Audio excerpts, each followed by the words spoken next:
Bonjour tout le monde. Je me présente, je m'appelle William Cassol. Je fais présentement un doctorat en sciences géomatiques à l'Université Laval. Bon, je vais vous parler sur mon projet, c'est la définition d'un modèle d'incertitude type composé pour les systèmes LIDAR mobiles. Bon, on va passer par quelques définitions. On va parler sur la problématique du projet, les objectifs, les modèles mathématiques développés, la méthodologie utilisée, les résultats et les conclusions ainsi que les applications. Bon, pour quelques définitions. Dans le projet, on a fait l'effort de s'attacher, de se tenir au vocabulaire international de métrologie. Donc, on utilise le terme incertitude type composé. Qu'est-ce qu'une incertitude type composé? C'est une incertitude type, la précision a priori, comme on l'appelle, qui est obtenue en utilisant les incertitudes type individuelles, c'est-à-dire les précisions individuelles de chaque paramètre, associées aux grandeurs d'entrée dans un modèle de mesure. Et la fidélité, c'est l'étroitesse de l'accord entre les indications de valeurs mesurées obtenues par des mesurages répétés du même objet ou des objets similaires dans des conditions spécifiées. On peut aussi l'appeler d'exactitude de mesure. Bon. Donc, on parle souvent de précision a priori. Ce terme, il n'existe pas vraiment en français, selon le vocabulaire international de métrologie. Donc, on fait l'effort d'utiliser une certitude type composée. Et dans les projets, on utilise les concepts de fidélité, pas de justesse. On se tient aussi à la rigueur mathématique, que donc la justesse, on ne peut pas arriver à la justesse, on ne peut pas mesurer la justesse d'un système avec rigueur mathématique. Donc, on se tient à la fidélité. Bon, c'est quoi la problématique associée au projet? C'est l'intégration des capteurs d'un système LIDAR mobile qui est minimalement composé d'un récepteur GNSS, une centrale inertielle et les scanners LIDAR. On doit donc estimer l'incertitude type composé du système a priori en temps réel ou lors du post-traitement. Dans les projets, on utilise a priori et lors du post-traitement. Et on fait une analyse des données acquises pour vérifier la fidélité ou l'exactitude des mesures du système. Bon, comme objectif, les projets avaient développer les modèles mathématiques d'incertitude type composé en nouveau approche. L'étude de l'impact de chaque incertitude type des paramètres à la valeur de l'incertitude type composé des points, c'est-à-dire chaque précision individuelle de chaque paramètre, c'est quoi l'impact sur la précision finale du point géoréférencé. Aussi étudier l'impact des langues d'incidence à la valeur de l'incertitude type composé, ça c'est souvent négligé dans les modèles mathématiques, on les prend en considération. Donc, on a aussi cherché à valider les modèles mathématiques et vérifier la fidélité d'acquisition de données par un système LIDAR mobile. On a considéré dans le projet que toutes les erreurs sont une combinaison de trois facteurs. Ces trois facteurs sont la source des erreurs, qui sont les capteurs, les observations prises par les capteurs, et l'intégration des capteurs, obtenue par ajustage, comme parlait dans la présentation précédente. La variable d'état de système, c'est la plateforme sur laquelle le système LIDAR mobile est embarqué, et la géométrie de l'objet qui, dans le projet, on considère la morphologie du terrain scanné. Donc, les modèles mathématiques de géoréférencement direct, voici les modèles. On a les données qui sont collectées par les systèmes GNSS et la centrale inertielle, les données de navigation, associées directement à la plateforme et son déplacement. Les deux paramètres d'ajustage, les angles d'ajustage et les offsets, les lever arms, les bras de levier, entre les systèmes LIDAR et la centrale inertielle, ainsi que les données collectées par le système LIDAR. Tout ça sont les sources des erreurs comptées dans les modèles mathématiques, auxquels, les fabricants ils fournissent a priori une valeur d'incertitude type.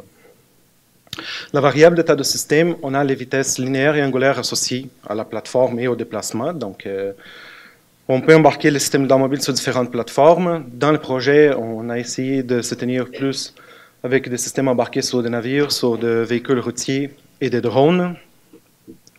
Et la géométrie de l'objet, elle est très variable. Dans les milieux urbains, on a beaucoup plus d'objets, donc on a beaucoup plus d'effets de rasance, on a beaucoup plus à prendre en considération l'angle d'incidence. Bon, normalement, dans les modèles mathématiques que je vous ai présentés, les gens ne prennent pas en considération l'angle d'incidence ni l'incertitude associée à cette incertitude. Donc, dans le projet, on considère que l'incertitude type du faisceau, elle est divisée en deux portions. une portion associée à l'erreur de l'angle d'incidence, une fournie par le fabricant.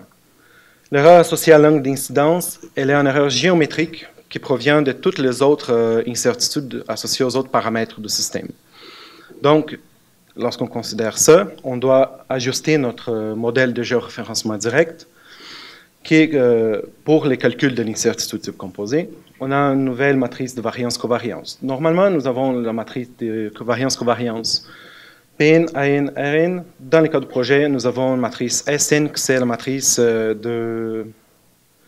associée à l'erreur géométrique. Donc, on prend en considération les angles d'attitude, les angles d'ajustage, l'angle de balayage fourni par le système LIDAR, ainsi que les temps, là où la différence des temps entre le système LIDAR et la centrale inertielle.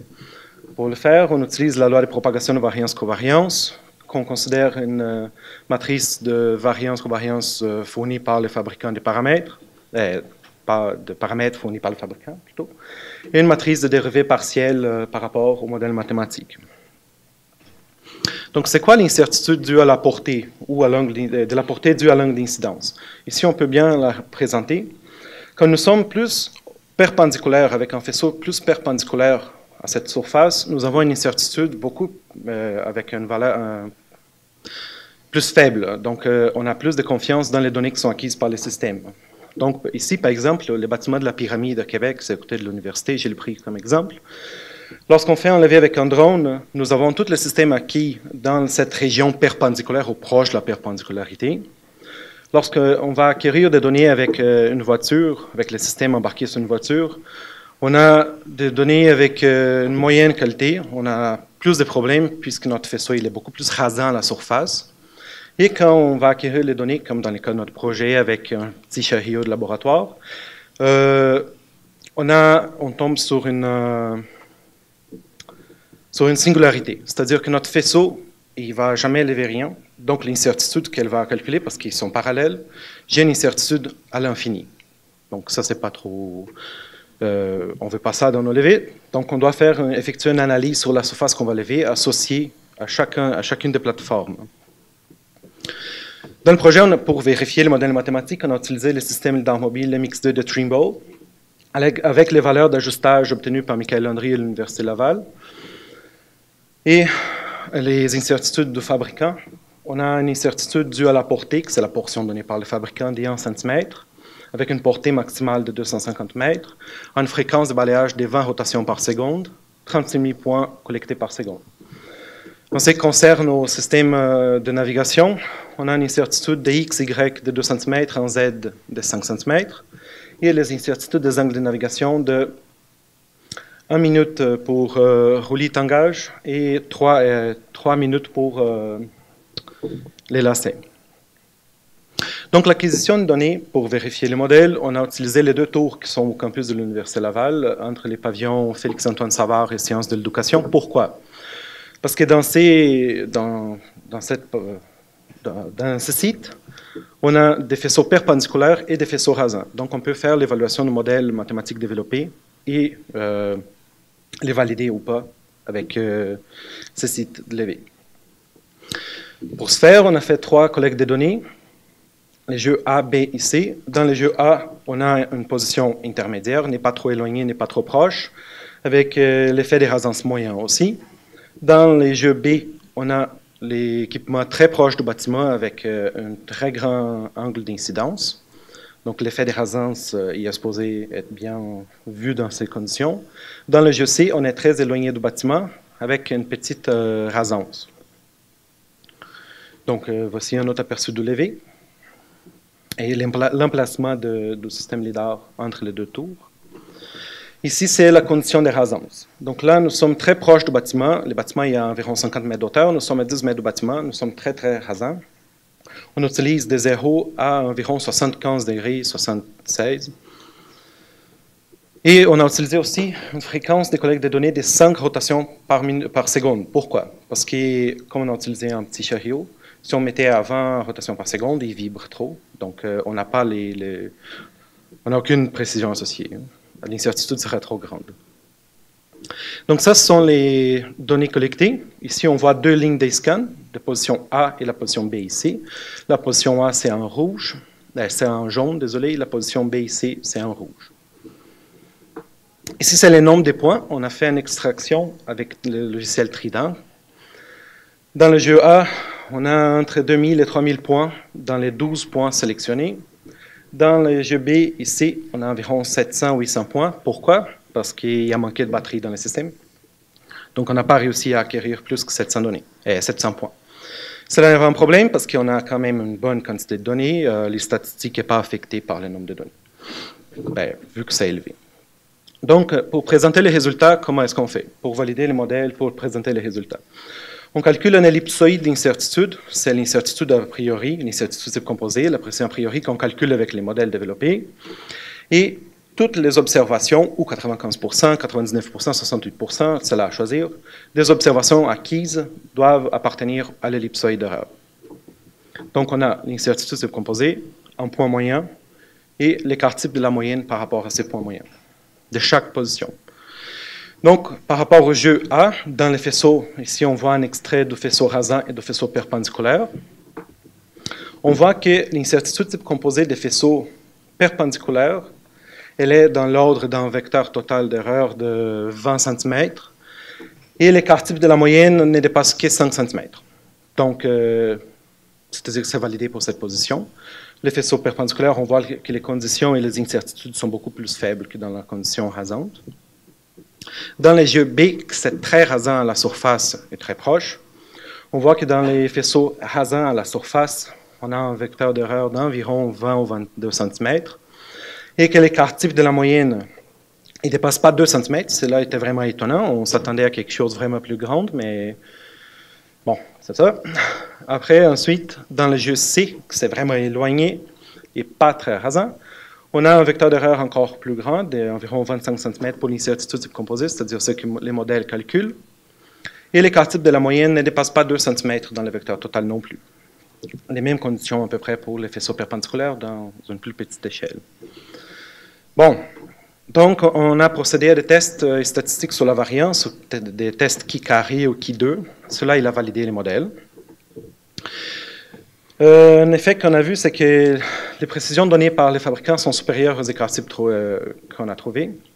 Cela, on peut dire que les fabricants, dans le fond, ils ne fournissent pas si les précisions ou l'incertitude type qu'ils nous donnent, c'est 1 sigma, 2 sigma, 3 sigma. Donc, ils nous donnent seulement que les valeurs sont de 2 cm pour XY, 5 pour Z.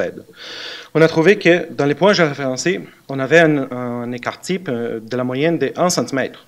Donc, évident que les valeurs fournies par les fabricants ils exagèrent leurs valeurs pour que toutes les données soient dans les incertitudes fournies. On a aussi pu évaluer qu'on a une influence des incertitudes type des angles de navigation, notamment l'angle lacet. Pourquoi? Parce que dans le cas de notre projet, les fabricants ils garantissent son incertitude type lorsqu'on utilise 2 antennes GNSS. Comme on a dû embarquer le système sur un chariot, on ne pouvait pas avoir 2 antennes GNSS. Avec une seule antenne, on a une plus grande incertitude sur les lacets, sur les câbles. Donc, cette incertitude elle était beaucoup plus élevée que les incertitudes associées aux coordonnées X, Y, Z, au contraire de ces compensateurs de base dans le projet. On a reçu beaucoup d'obstructions du signal GNSS et le LIDAR. Comme je vous ai dit, mon système y était entre 2 tours. Donc, évidemment, on était sur un canyon urbain. Et aussi, le système LIDAR, on a eu beaucoup de bruit à cause des piétons, des voitures, tout le monde qui utilise la voie qu'on a installée. Parmi tous ces problèmes, on a pu quand même vérifier la fidélité d'acquisition et l'exactitude des mesures du système MX2 de Trimble. Donc, en conclusion, on peut faire un retour sur les objectifs déterminés. On a développé un modèle d'incertitude type composé pour un système LIDAR mobile avec l'angle d'incidence sur la morphologie du terrain. On a développé un algorithme pour ces calculs en langage MATLAB. C'est un prototype encore. On a étudié les différentes sources d'erreurs d'un système LIDAR mobile, les GNSS, les angles de navigation, tous les autres paramètres déjà dits, avec la morphologie du terrain. On a estimé l'impact de ces incertitudes de chaque capteur et l'intégration sur leurs points géoréférencés. Donc, on sait très bien qu'avec la loi de propagation de variance-covariance, on ne propage pas l'incertitude 2 plus 1 plus 1 et c'est 3 cm à la fin. C'est pas comme ça. On doit faire une propagation de variance-covariance. Donc, Les fabricants ils peuvent nous donner 5 cm avec 0,05 degrés pour le lacet, mais à la fin, notre incertitude avec la distance et avec l'angle d'incidence, on peut avoir un ellipsoïde d'incertitude beaucoup plus supérieur à 30 cm, tout dépendant de l'angle d'incidence. Et, comme je vous ai dit, on a vérifié l'exactitude des mesures ou la fidélité d'acquisition d'un système d'art mobile, dans ce cas, les MX2. Donc, c'est quoi le potentiel d'application? Pourquoi calculer l'incertitude type composé d'un système d'art mobile? Les systèmes d'art mobile deviennent de plus en plus populaires. Tout le monde utilise la technologie et très peu de personnes s'attachent ou veulent voir l'incertitude associée. J'entends souvent les gens dire que c'est 1 à 2 cm. Non, ça c'est un capteur qui donne 1 à 2 cm. Il faut qu'on fasse l'association, la propagation de cette incertitude. Et avec les modèles développés, on peut déterminer à partir d'un modèle numérique de terrain a priori un parcours optimal afin d'avoir une meilleure qualité, donc un parcours à faire avec les systèmes dont les incertitudes composées vont être plus faibles. On peut faire aussi l'intégration avec les logiciels d'ajustage du système en temps réel, comme c'est en train de développer à l'Université Laval. Et on a besoin d'une incertitude composée, surtout pour appliquer dans les méthodes de compensation robustes. Par exemple, les mondes carrés de Deming. Bon, je vous remercie. Et voilà les partenaires du projet.